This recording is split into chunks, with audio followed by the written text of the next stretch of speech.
Assalamualaikum warahmatullahi wabarakatuh. Perkenalkan, nama saya Tesya Amelia, NIM 20086108, dengan mata kuliah Kurikulum dan Perencanaan Pembelajaran PJOK. Baiklah, di sini saya akan menjelaskan apa itu azas, konsep, prinsip, dan komponen kurikulum.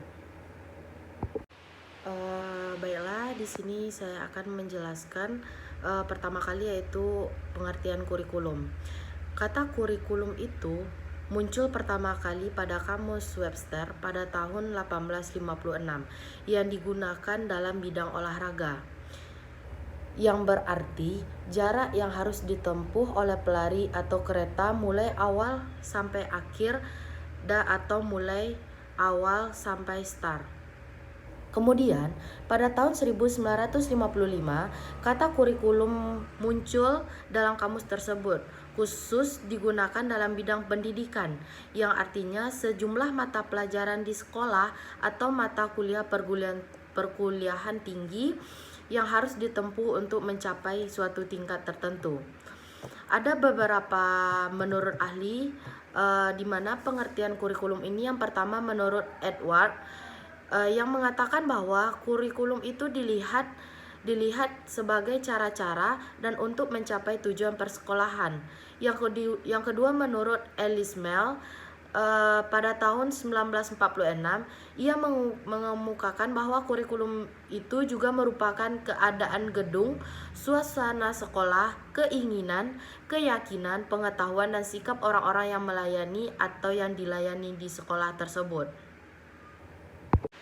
Selanjutnya yaitu azas-azas kurikulum. Yang pertama ada azas filosofis, di mana azas ini merupakan seseorang mengembangkan kurikulum. Dalam mengambil keputusan mengenai kurikulum harus memperhatikan falsafah, baik itu falsafah bangsa maupun falsafah lembaga pendidikan dan falsafah pendidikan. Secara etimologis, falsafat ini berasal dari dua kata, yaitu pilare yang berarti cinta dan sophia yang berarti kebijaksanaan. Oleh karena itu, filsafat ini dipandang sebagai induk segala ilmu.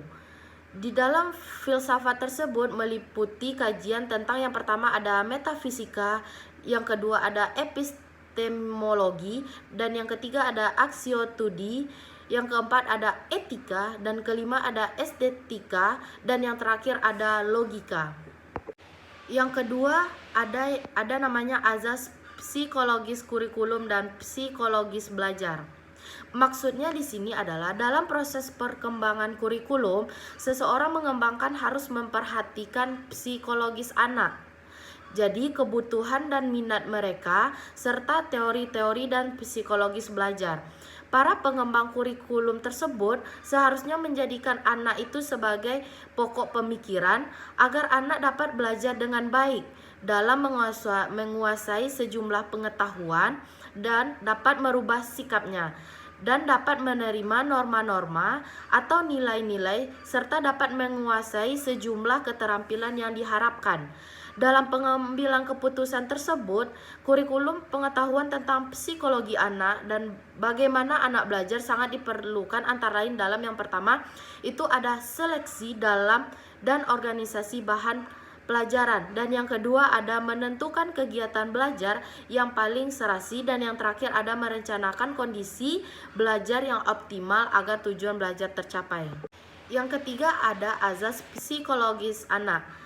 Perkembangan anak, fisik, emosional, sosial, dan mental intelektual. Faktor yang sangat penting untuk memperhitungkan dalam perkembangan kurikulum.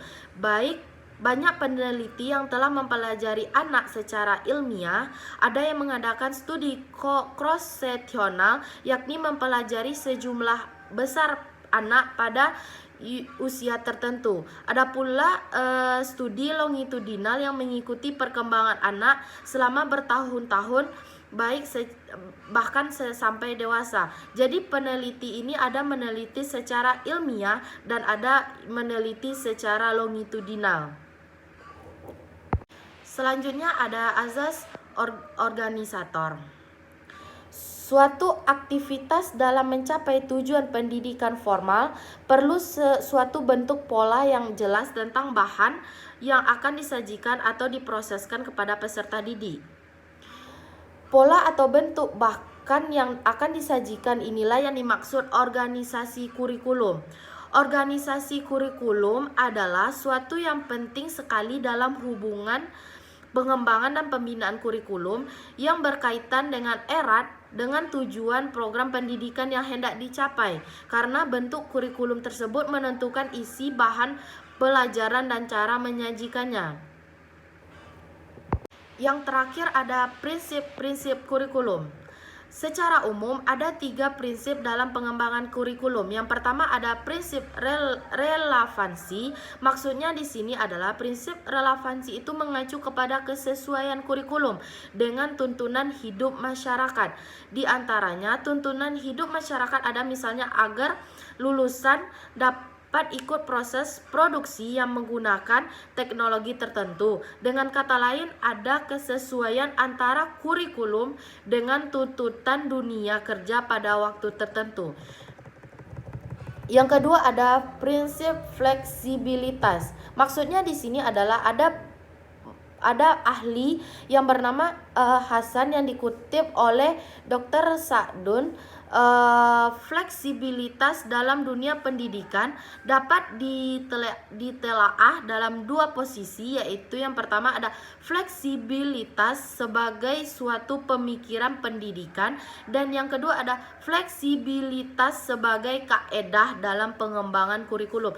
Jadi prinsip fleksibilitas ini ada dua fungsi. Yang pertama untuk suatu pemikiran pendidikan dan yang kedua untuk kaedah dalam pengembangan kurikulum. Yang terakhir ada prinsip kontinuitas. Prinsip kontinuitas ini atau berkesinambungan dalam konteks ini bisa kontinuitas yang bersifat vertikal dan kontinuitas yang bersifat horizontal, di mana kontinuitas vertikal ini adalah kontinuitas agar level pendidikan yang satu dengan yang lainnya. Level yang dimaksud itu berbentuk dalam berkesinambungan antar jenjang pendidikan yang satu dengan yang lainnya. Kemudian kontinuitas horizontal itu dapat dipahami agar berkesinambungan antar mata pelajaran yang satu dengan yang lainnya. Sekian penjelasan dari saya. Mohon maaf jika ada kekurangan. Assalamualaikum warahmatullahi wabarakatuh.